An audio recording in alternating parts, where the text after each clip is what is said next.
So camera 4 is working, huh? All right. Hey, welcome to Speechless. We're glad to have you here, and another very informational packed show that we have going on today. And we're going to be discussing Maplewood, their city council meeting, some of the issues going on in Maplewood, but I made some comments to the city council this last Monday during visitors' presentation that I think are important. I think that it's important for you as people to understand the foundational principles of our country. It's so easy when you get an elected position to get headstrong, and I'm going to show everybody how great I am by doing this project that I think will save the world mindset, and then all of a sudden you go down the path of basically communism or socialism. We're forcing people to do that which they don't want to do, and you have no authority to do it. So we'll show those comments. And before I get into the rest of what we're going on, this is a live show. Welcome St. Paul in the SCC programming area. And if you want to call in, there's the phone number, 651-747-3838. Normally I am jam-packed with videos, got a lot of videos and comments to get in. I don't have a lot of that today, so actually today's a very good day to call in the show and get your comments or questions in that you might have on the topics we're talking about. I'm going to give an update also on the Grazzini-Rucky case. You know, it's just a rough time for Sandra Grazzini-Rucky right now with the events in her life and things that have happened over the last couple weeks. It's just tough, and I'll explain what's going on, and we're going to tie it into a lot of issues going on.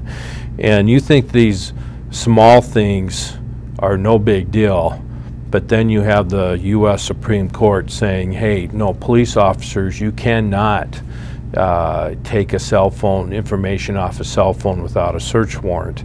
You're going to find out that this plays very instrumental in Sandra Grazzini's life.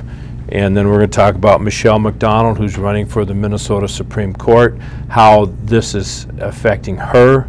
And that very issue has come into play as taking cell phone and information without a warrant, and the games that get played by the sheriffs and the police.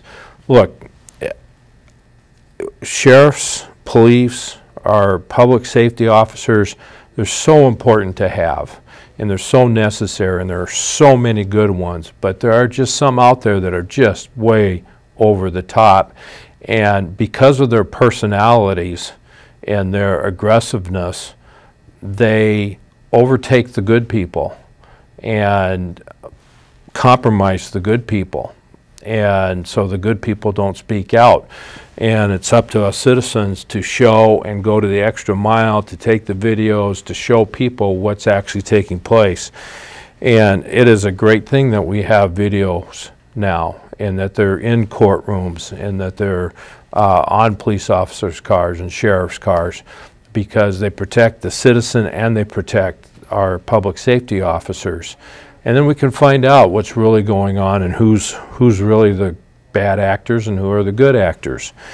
Well, so we're going to talk about Michelle MacDonald. We're also going to talk about Don Mashak, who was at a court case in Dakota County, where it seems we're all Michelle MacDonald, who's running for the Minnesota Supreme Court. All of her legal troubles are there in Dakota County, are coming from.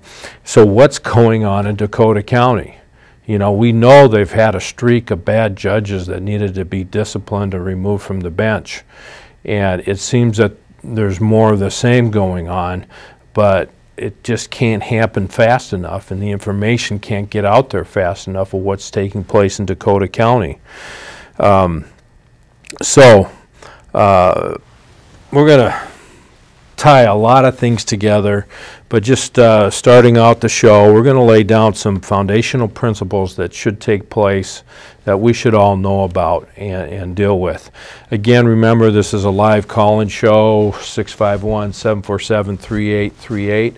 And if you don't want to call in or you want to see future shows or past shows, you can go to YouTube, Speechless MN, and look up past shows. So then if you don't want to call in, there's my email down there, speechlessmn@gmail.com, and make some comments. And I'm getting comments from all over the United States about this show because it's on YouTube and people are getting it out, but it basically from all four corners of the United States, Washington, California, Florida, Maine, New York, people are calling and saying, hey, you know, here's my case, you know, here's what's going in my case. And unfortunately, I can't help them from here very much, except let you know that there's a pattern that's going on, and this pattern's taught. And it's people are being trained, and our public safety officers are being trained to have this mindset, and it's all over the place. And you need to be prepared in how to deal with your public safety officers, which when you behave correctly in front of them, they understand you know what your rights are. You can have a respectful conversation most of the time, not always. But for the good officer, you'll have a respectful conversation. They'll know you know what you're talking about, and then you can move on. So we're going to do a show on how to talk to a police officer when they pull you over, just so you have the knowledge that you need to survive, okay? Because when you get in front of that bad actor, you need to protect yourself. And we'll show you how to do that, hopefully coming up next week. Who knows? I was at Maplewood, city council meeting, and well, prior to this week, Bob Cardinal, city council member, probably a month ago or more, had made a comment about a U.S. Supreme Court decision that said, hey, school boards, city councils, legislatures, you want to pray, you want to open with a prayer, that's perfectly constitutional. You're not establishing a religion, duh, because the religion already exists, and you're not prohibiting the free exercise of religion. If you say no, you can't pray, obviously you're prohibiting the free exercise because they can't be there praying. But our country was founded on prayer. And before the Declaration of Independence and the Constitution conventions and the Articles of Confederation and then the U.S. Constitution, prayer was an integral part where these men stepped aside and took breaks and went into 3-hour prayer sessions and even longer prayer sessions to pray for wisdom and to pray for the country they were forming, that it would be God-honoring. And now, if you notice, we showed video, the Minnesota legislature begins in prayer, only they have restricted it so that you can't pray in Jesus' name, because then you'd be offending somebody. Well, you know what? That's unconstitutional. Somebody needs to challenge that, but of course the U.S. Supreme Court has already said, you know what? You can't limit the speech of the prayer either. Not only can you pray, but you can't tell somebody what to say in their prayer, because if you tell somebody you have to say this or you can't say that, then you've established a religion as a government. Fundamental concept. Once you start telling people what you can and can't say in that prayer and who to pray to and how to pray, you've established a religion. So they get to pray in their own faith, the way their own faith prays in the opening of the meetings. Well, Bob Cardinal brought to the city council members that, hey, you know, this is constitutional, let's do it. And there was a brief conversation, and the mayor, Slawick, looked really confused. I think it was an act. She knew full well what was going on. but in my opinion doesn't want to start out the city council meetings in prayer. And really just kind of didn't poo-poo it, but sidestepped it. But here you got a council member, Bob Cardinal, asking that it be put on the agenda, and it hasn't showed up yet. The city manager hasn't showed up. And, you know, just kind of knowing the city council and who's sitting on the board, I would suspect that if it came up for a vote to move to start the city council meetings with prayer, it'd be a 3-2 vote in favor of the having opening in prayer. But it hasn't showed up on the agenda yet, and I don't know why, but it seems to me if a council member says, please put this on the agenda, it should show up on the agenda fairly soon. So who knows what's going on there. But now, I'm going to leave you to guess who the 3 council members should be voting for opening the city council member in council meetings in prayer. So all that leads into the aspect of freedom of religion, freedom of expression of your religion, and to pray before official government meetings kind of leads into the video here of my speech at my talk at the Maplewood City Council meeting. So let's roll the video and then we'll make comments from there. Address for the record?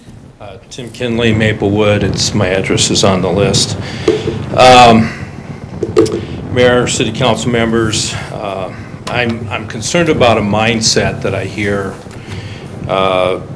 coming from the City Council, and a lot of it deals with past City Councils, not this one necessarily, but I'll give you an example of the past. There was one time when we were told that we couldn't come up here unless we had something positive to say about Maplewood. Okay? Well, the mindset is we can tell you what to do and tell you what you have to say. And that's just not America, you know? And of course, when I came up, I didn't say something positive for that very reason, because you can't tell the people what to say. But it's just part of this mindset. The other aspect of the mindset is the loss of freedom of association, where we are now, and it's been a long time happening, that we're being forced to associate with something that we don't want to associate with or can't associate with. And a couple examples would be like the Viking Stadium or the Twin Stadium, tax subsidies where you got to pay your taxes to support these, I guess they're now charities, not legally or technically, but they need our help. And you may not like the game. I love football. You know, played the game, never played again. But now I'm forced, or people are forced who don't like the game, to pay for these things. Well, it's the same way with our community center.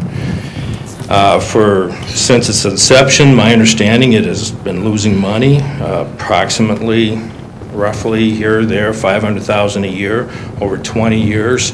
That's $10 million plus interest into the place. But I can't use the facility, okay, because I can't afford the fees. But yet I have to pay for it. So it's a forced association. Now, I don't want to use the facilities. I would go someplace else to support a private company rather than a government company. And of course, Maplewood Community Center keeps going because you're forcing people to pay for it. And that is just wrong on all levels. So what I would like to see is that Maplewood Community Center be sold. And I'm sure there's a private company that would come in, buy it, that'd be on the tax revenues. Now we'd, instead of losing $500,000, we'd be making some tax revenue. And we can be concerned about the things that cities should be concerned about, like our public safety and our fire and our streets. And that would be the focus. And what I hear the City Council spending a lot of time on are social programs. Now we're talking about, you know, the recreation side of parks and recreation. Parks are good because they're available for anybody to use. But the recreation side, we're starting to go into this mindset that we are a church. We are a social organization, and here's what we get to do, and you're forcing people to pay for something that they don't want to associate with. And it should be left in private citizens' hands to do that. Are you right at about 3 minutes? Okay, well, that would be good. Thank you.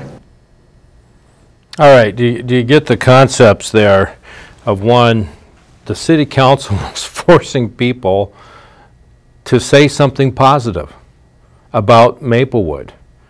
And although that's a nice idea, and you had a limited time that you can go up there and speak, but you had to start out your time with something positive about Maplewood.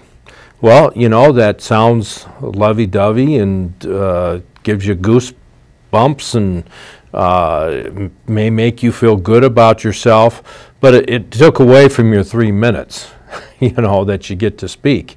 And of course, they don't do that anymore. I think somebody, hopefully the city attorney, Mr. Cantrud, told them, you know, you really can't do this. Now, he should have told them beforehand so they didn't even start that. Maybe he did, but Kathleen Judeman, who really initiated this policy from everything we can tell, is kind of a bully, you know, the way she behaves up there at the city council, and it's unfortunate. I'll give you one hint. I think she's one that would vote for starting the city council in prayer. You know, when she was sworn into office, she makes sure she swore into office on a Bible, and I appreciate that. I like that. All our founding fathers did that same thing. But then you don't forget what's in that Bible and start forcing people to say things that they don't want to say, you know. And so this whole concept that the city council at that point in time would move in that direction just really says something's wrong mentally, that they don't understand what our country is about and really have their own agenda, who they can care less about your liberties. Not only, now here's the other thing, not only did they try to make you say something positive, they then go and take away from your time of your 3 minutes for what you wanted to say. Okay, so instead of say something positive, then you can start your 3 minutes. No, that was part of your 3 minutes. So you see, they wanted to get away from hearing what the people of the city of Maplewood had to say to them and take time away from that. Because, you know, when your 3 minutes is up, you heard, you know, your 3 minutes. And other people who try to go over, boy, they stop them. You know, they try to stop them as fast as they can because they really don't want to hear what you have to say. Now, I'll grant it, people get up there and they don't have everything prepared and they don't say it well. Of course, I don't have things prepared when I go up there either. I just have a few words here and there, and here's my outline of the show, you know, not much there. But some people just repeat over and over again. So there's an understanding where, you know, you need to be prepared when you get up there, respect people's time, and be courteous in your presentation.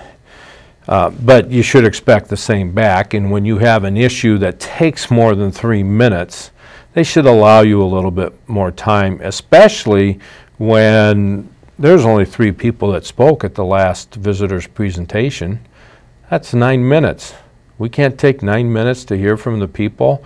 And what's really important about hearing from the people is because that is the only way that you as an individual can get before that city council and send a message to the rest of Maplewood people who watch that. Otherwise, the rest of Maplewood does not know what is taking place in that city and can't know because the city council won't bring it up, or the city administrators won't talk about it. And when there are bad actors, those bad actors end up being hidden from public view. And of course, here's another mindset that's going on in Maplewood. when you get up there, you can't mention an employee's name. And they say, well, you can't do that because they're not here to defend themselves. So what? That's not a reason. Again, it's limiting speech, and it's also limiting the information going to the city council members so that they could hold their city manager accountable. What is happening? Maybe the city manager isn't saying anything. Sure, you can say it in an email, but if you say it in an email and the city council members don't bring it out in the city council meeting, then the public doesn't know about it. So that's your way to go before the city council and say, hey, people, maybe this person has done something bad to somebody else. And of course, right now we're sitting with city manager Chuck All. He's gone and retired prematurely, is our understanding. And basically he's been forced out. And the reasons he's been forced out haven't been declared yet, but the understanding is he was not behaving. And how did he not behave well? I mean, I'm hearing things. I don't know what it is. We're going to have to do a data practices request once he's officially gone to find out what happened. And maybe there should be criminal charges brought against him. Maybe he's done this to somebody else, but that other person is too afraid and doesn't know the processes to come forward. Maybe there's criminal activity going on.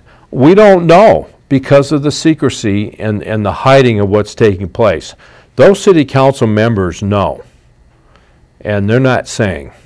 And I think they should. Now, Kathleen Judeman just was lavishing all kinds of praise on Chuck Alls, former Maplewood city manager, heaping all this praise on him for how great of a job, and the city wouldn't have made it without him.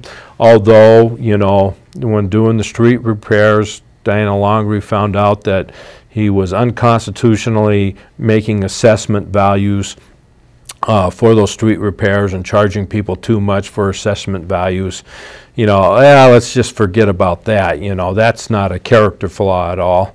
Something was going on, and so people found out about Chuck All and his practices, but there's other things going on we don't know. And when it gets out, and when a person stands there before that city council and they can name names, this person abused me, they have every right to say that. Now, they better back it up, you know, because that other person can sue them for slander if it was. So there's no reason for it not to happen, because that's the way the message gets out to people. Anyway, so that's Maplewood. Oh yeah, wait. The big issue I was talking about is the community center losing about $500,000 a year. You know, it varied from 125 to 700, 800,000, but over 20 years, it's pretty much around 500,000 a year. Well, in my calculations, 500,000 a year at a modest 4% interest rate, $16 million that the taxpayer had to pay in order to sustain the Maplewood Community Center, which the majority of the people in Maplewood cannot use. One, because they can't afford it, and two, because they aren't members there. And that's just bad. There's no reason to have it. And so it's been this drain, and the city of Maplewood complains we don't have enough money, you know, to do what we want to do. Well, good. You know, that produces some restraint on you. But you want more money, get rid of the Maplewood Community Center, and you spend all this time and staff time on the community center, and it's just costing Maplewood money, and you shouldn't be in that business. It would be a lot better run in private hands, and you'd be getting tax revenue off of the property taxes of the place. I mean, you totally switch the scenario of money going out of the city and money coming in. So as one man said in the community center, in the Citizens Council visitors presentation, our streets are being destroyed. You know, these are brand new streets, supposed to last 35 years. In a short amount of time, they're being destroyed because you have all this heavy traffic going over these streets that were never meant to go over the street because you said they wouldn't go, but yet they are. So that's a whole interesting thing. So this forced association, like the Vikings and the Twins, it's just unconscionable that this takes place. And it needs to stop. It needs to stop with the Maplewood Community Center. The place needs to be sold. If you got a membership there, you know, it would go under new management. Somebody will buy that place, and you know what? Your fees would probably go down too, and the place would probably be fixed, and it'd probably be a tighter ship, you know, because private industry just does a lot of things better than the government does. So another aspect that I was bringing up is they're trying to turn these cities into social organizations when that's not the job of the city. It's not the job of the government. The government is to let you freely associate, and as you meet with people, you do your own social and community and civic actions. So if it's a church, you do your church stuff, you can exercise your freedom of religion without a problem. If you're an atheist group, you know, atheist groups are starting churches right now. Yeah, they meet on Sunday mornings and they get together and they do stuff. And they can start their social programs and collect money from their members to get their organization going. And the religious people can do there, or you got to do their association, the Lions Clubs and the Kiwanis, Knights of Columbus, the Moose Lodge, all these different groups can get together and do their thing in social organization. It's not the job of the city. That is not their responsibility, and they need to stay out of it. And of course, right now we have the police chief coming in and saying of Maplewood, Mr.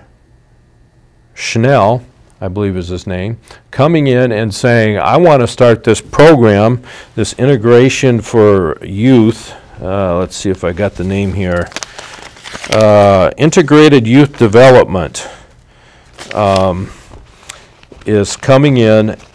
They want to bring them in, and they're trying to get 5 adults per every child. So every child that's out there, they want to hook up 5 adults.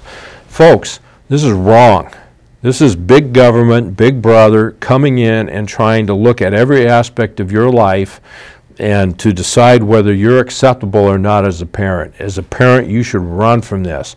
Now, as a parent, should you find 5 people for your children, 5 adults that are role makers, role models for your children?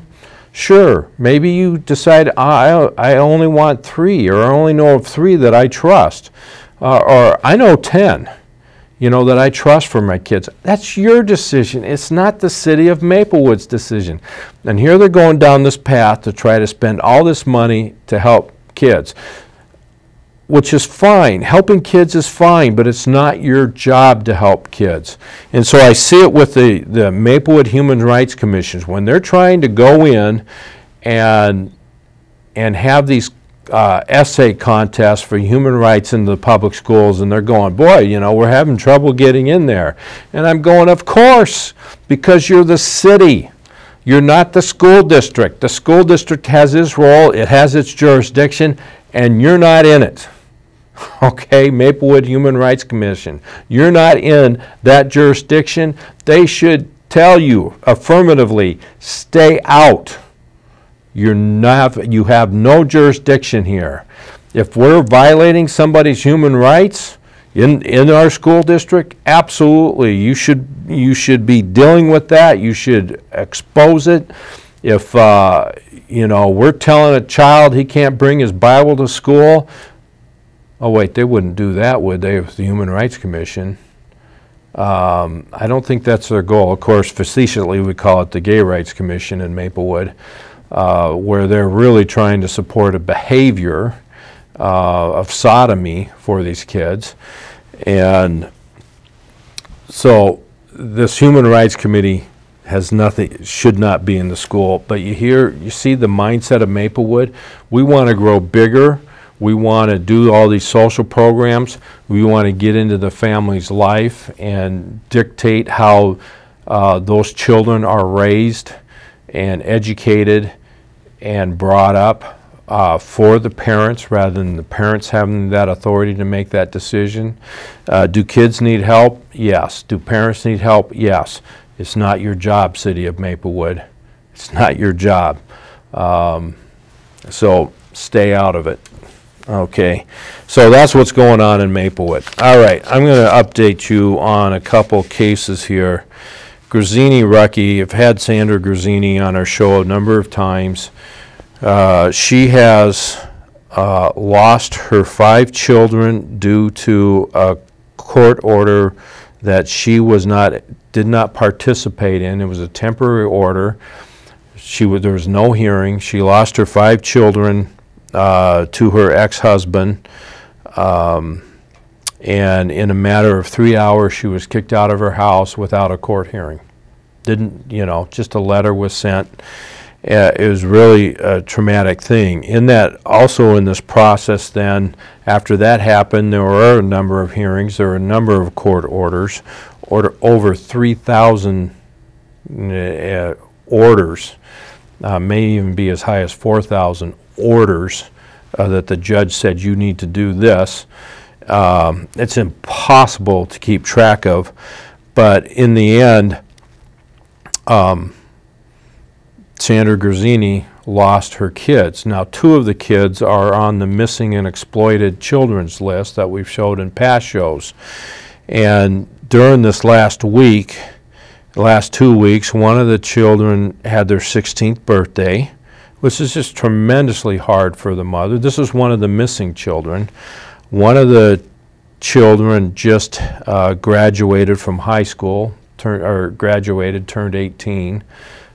She could not be involved in that, and is emancipated. But eventually,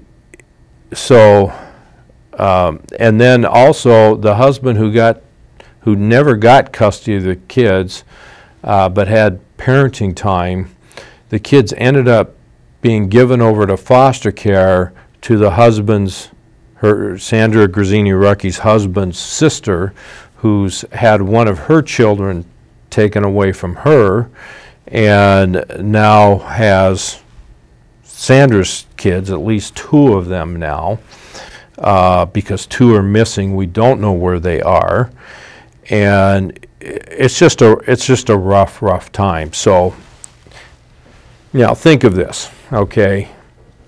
Parent, as you're sitting there, think about how. Look at your children and just think about them being gone and missing them. You don't know where they are. Some you do know, some you don't. That's a rough deal. Now, of course, I can see the jokes happening. Boy, I wish they were gone. Yes, we make those jokes, but in all seriousness, we all know that if they weren't there, the sadness and the grief, and if you did not know where they were, would be immense. Well, today, there was supposed to be a court hearing on a welfare check. Where are the kids? What are they doing before Judge David Knutson in Dakota County, who is a bad acting judge, and you can see our past shows to deal with Judge David Knutson. There was supposed to be a hearing today. It got canceled 2 days ago. This is a welfare check on children. This is a check to say, hey, where are the kids and how are they doing? Okay, who has them and under what jurisdiction? And does the court know where those other 2 kids are? Okay, and it's canceled. Unbelievable that would happen. When you understand, folks, when educators, when the courts talk about the best interests of the children, it's a ruse. They could care less. All they care is about the money. And now, Michelle MacDonald, who's been on this show, is the attorney for Sandra Grazzini-Rucky. She's also running now for the Minnesota Supreme Court. But Michelle MacDonald is asking for these hearings. Where are the kids? and she's just being harassed by Judge David Knutson. Of course, she had a contempt of court charge brought against her that was dismissed for lack of probable cause in the abuse that she took by the sheriffs and the deputies in that courtroom for her arrest, who have a relationship with David Knutson, is just unbelievable. But there's supposed to be this hearing, and it's canceled. Unbelievable. Best interest of the child, baloney. It's best interest of the money. So Michelle MacDonald, who's running against David Lillyhog, had a case in the Minnesota Supreme Court, and it was State v. Nelson. Now, Michelle MacDonald wrote an amicus brief for that case and for Mr. Nelson. And the issue they were deciding was, does care and support mean just financial care, or financial just mean, are you paying your child support, or does it mean other things? Are you involved in your children's lives? Are you involved in their schooling? Are you going to their events? Are you providing them a home? Do you have a bedroom for them? Are you feeding them? Are you emotionally engaged in your child's life? Is that what care and support means? Not only financially, but care and support. Well, the law said if you don't provide care and support for your children, it's a felony. You're done. It's a criminal offense. You go to jail. Okay, and this Mr. Nelson challenged the court and said, I am providing care for my children. I have a house. I can't afford the child support because the child support way it worked was a scam. I don't make the money that they say I make. I can't afford it and provide the care part. I don't know what his whole argument there was, but he said you can maybe get me on the child support, but you can't get me on the care part. And so the argument by the state was, no, care and support only means the money. Well, there you go, state. Think, dads here. Think for a second. Do you understand what the state is saying? You're just a money bag. You have no value to your children other than money. That's the philosophy that's going on here. Now, David Lillyhog, who is proud of his dissent in this decision, fortunately, 4 of the 3 justices said, hey, no, care and support also means the emotional, the housing, the being involved in education and the sports and the emotional aspect. That's also part of that term. So you have to show that a parent provides neither. And fortunately, the Minnesota Supreme Court ruled correctly, but David Lillyhog is proud to say that, fathers, you're just a money bag. That's all value you have to your children. That's who Michelle MacDonald is running against. Okay, that's who she's about. And of course, David Lillyhog has other problems, and we'll get into that later on a future show. But understand, you know, going from the Supreme Court here, this court race in the Minnesota Supreme Court, down to the district court with Sandra Grazzini-Rucki, and not seeing her kids. I mean, this is turmoil and emotional trouble, turmoil at its best. And so pray for them and their family, but why this meeting got canceled, why the judge let it be canceled, I'm kind of hearing because the opposing attorney said, I didn't know it was happening, even though she knew a month and a half ago, and she supposedly she has subpoenas out there that she hasn't gotten responses to her subpoena, which is irrelevant to the case at hand before the court. And so the other thing that happens is when a date is rescheduled, it gets rescheduled right away. Oh, we're canceling it? Okay, when we're rescheduling it. It's not there on the Mensa system when it's been rescheduled. Maybe it has, but it wasn't at that point in time. Something was up. Something was going on that just doesn't sound right. So that's what's going on in the Grazzini-Rucki case there. Now, I'm going to bring us back to the focus here with Michelle MacDonald, Sandra's attorney, and her run for the Minnesota Supreme Court here as a candidate to the court.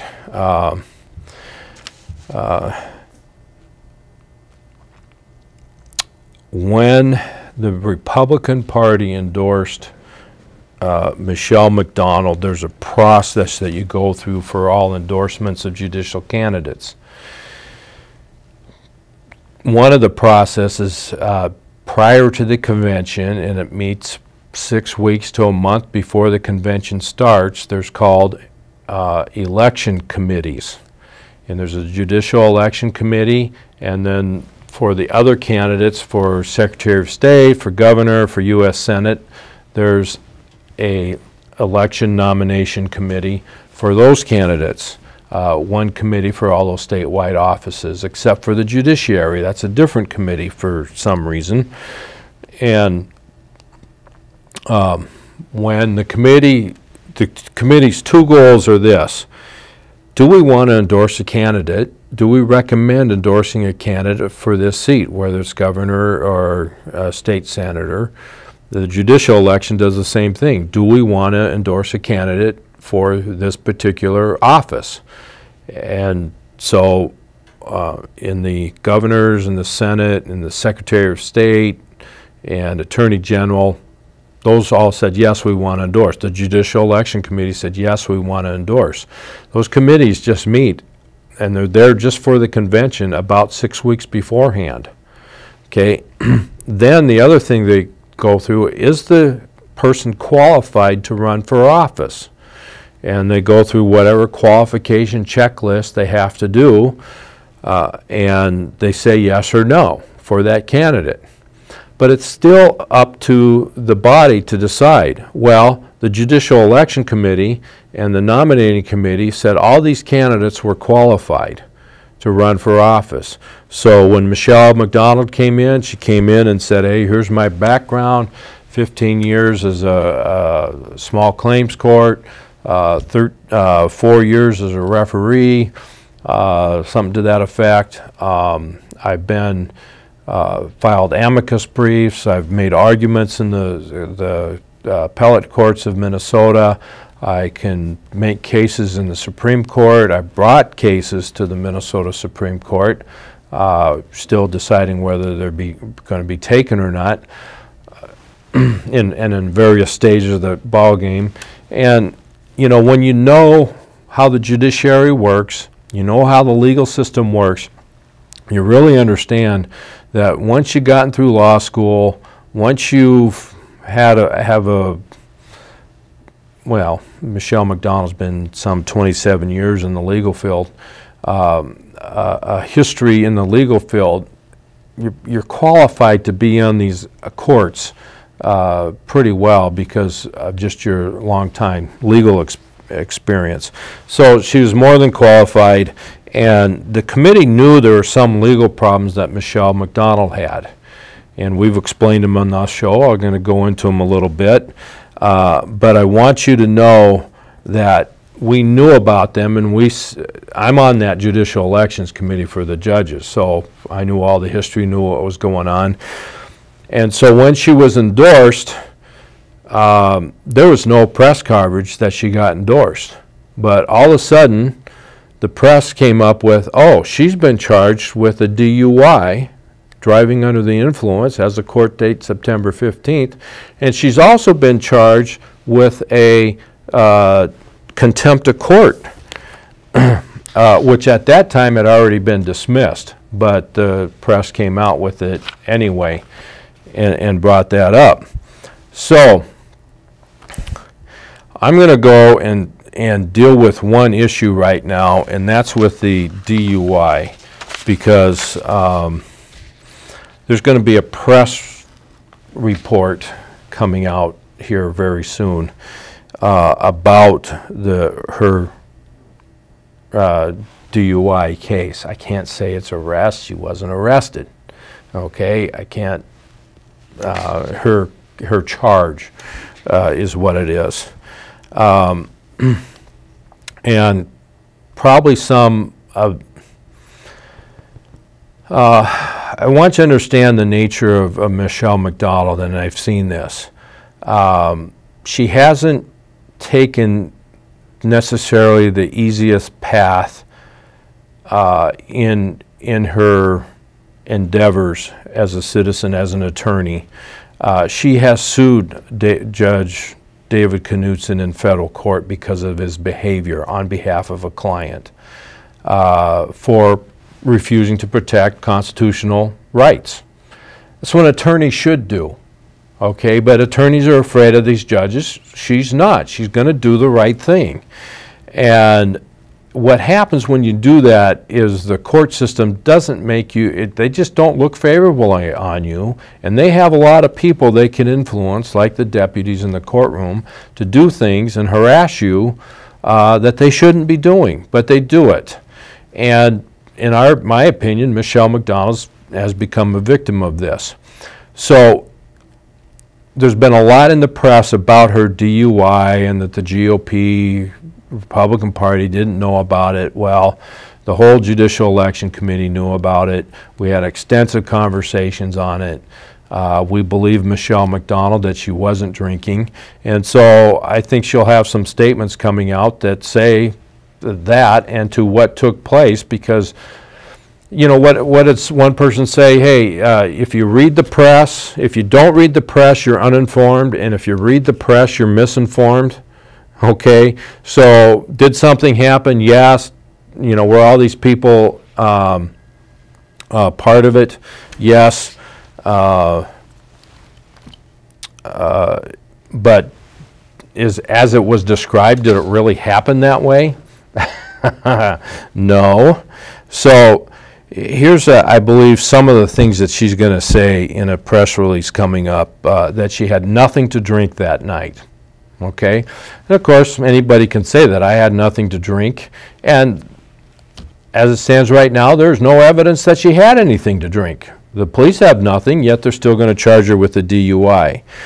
She was pulled over with no probable cause, and there was a video of her being pulled over. Okay, and soon it's going to be available, and we'll get that to you so that you can see what had happened. And when you get pulled over, and this is why I'm going to say we're going to have a show on how to converse with a police officer, okay? Because what happens at certain times of the night, and I don't know what time of the night she was out, but she had come back from a party. There was drinks at the party, but she didn't drink. So is there going to be alcohol on your body? Maybe. Or the smell? Maybe. But to be pulled over, you have to have probable cause.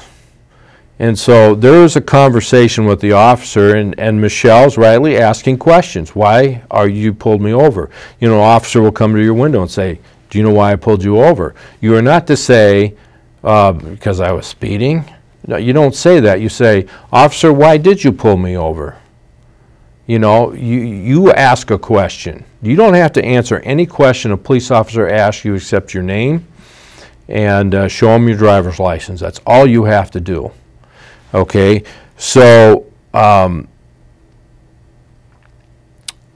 and when she was pulled over without any probable cause, she was never asked to take a breathalyzer or perform a field sobriety test. Okay, but she's charged with a DUI. How does that happen? How does somebody say, an officer say, well, I smell some alcohol in here, but never offer and ask the person to take a breathalyzer? How do you do that? You don't do that. But yet that's what happened.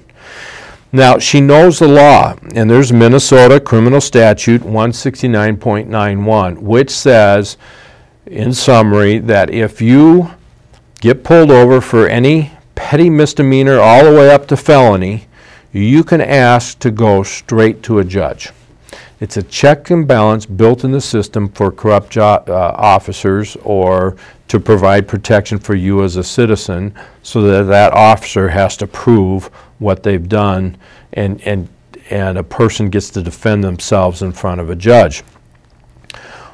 This, though, was not allowed to happen.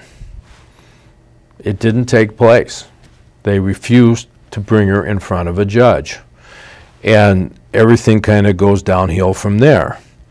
Now, she was taken to the Rosemont Police Station, and no charges were filed against her. She was released. And then right away, she went to a hospital once she was released and got a blood test taken. And that blood test came up 00.00. Now, even if she was drinking, in the amount of time that to have her blood decrease from when she took and this is my opinion here, the amount of time for that alcohol to get out of her system, the highest it could have been would be around 0.04 if she had taken a drink. Okay, and by the time, and I don't know exactly when she took her test, but I'm just making, I have to find that out, but during that time, even if she was drinking, it wouldn't have been drunk driving.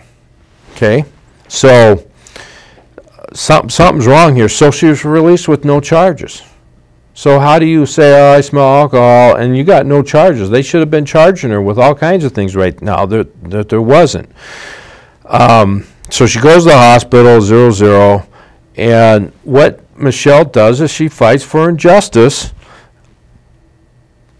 fights against the injustice of the system, and she does it quite often, and it ticks people off.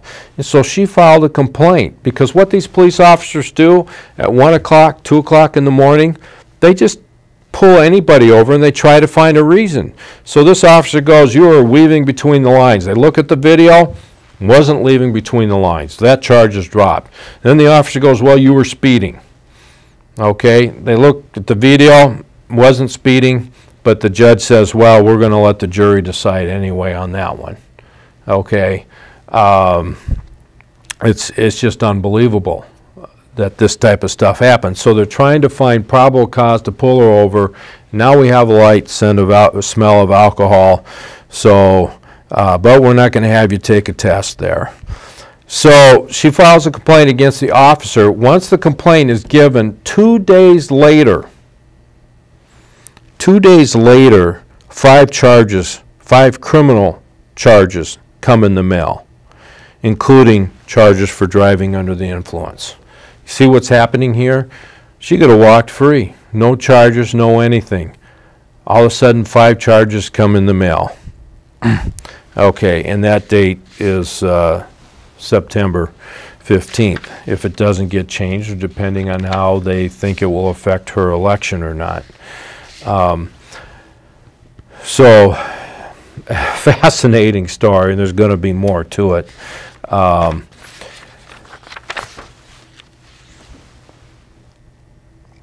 I'm going to tie this in. The officer that she met with, well, she had another charge of disorderly conduct against, excuse me, not disorderly conduct, contempt of court for taking a picture in the courtroom. She was accused of that. The bailiff or sheriff went to the back room hallway and saw Judge Knutson and said, Judge Knutson, there's a person, Michelle MacDonald, he knew where she was, took a picture, and do you want to see the camera and see what's on it? Because you can't take a picture in the courtroom. Well, you can. Okay, there's no court in session, no judge sitting on the bench.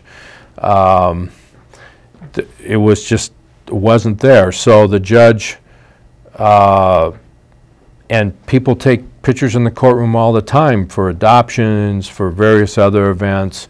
And here, Michelle MacDonald was flashing her camera, whatever, but the officer went back to Judge David Knutson, and Judge David Knutson issued an oral warrant saying, I want to see what's on that camera.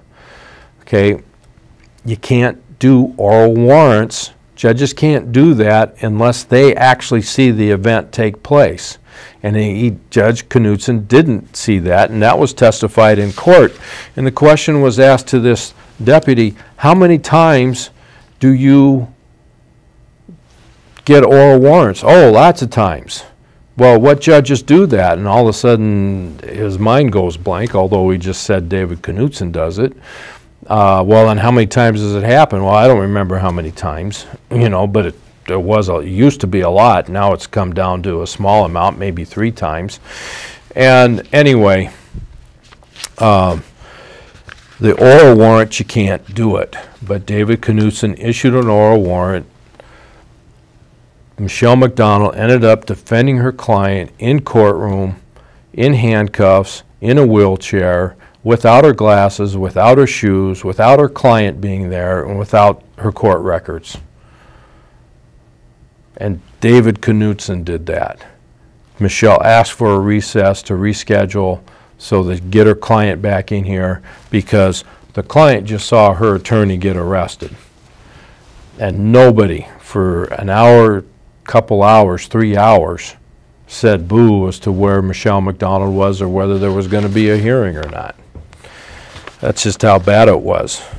So the U.S. Supreme Court comes down with a decision that you have to have a warrant in order to take information off a cell phone. And guess what? An oral warrant doesn't count either. It's just interesting, all these events that take place, and Michelle MacDonald fighting for people's rights, and the system fights back. You're not going to go against our way of doing things, even if it goes against the Constitution. We're just not going to let that happen. Okay, well, watch the press, see if anything happens with a press release with Michelle MacDonald coming out, because we'll see if it gets covered, because there should be one out tomorrow or very soon about the events that took place. All right, thanks for watching the show. Remember, if you don't stand up for other people's liberties, who's going to stand up for yours? And good men don't do nothing. God bless. Have a great week.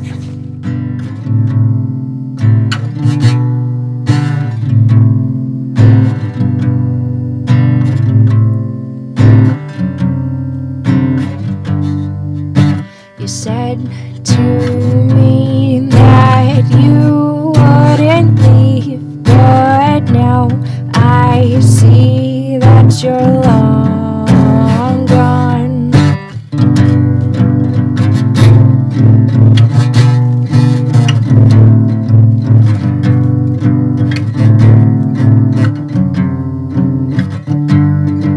The days go by,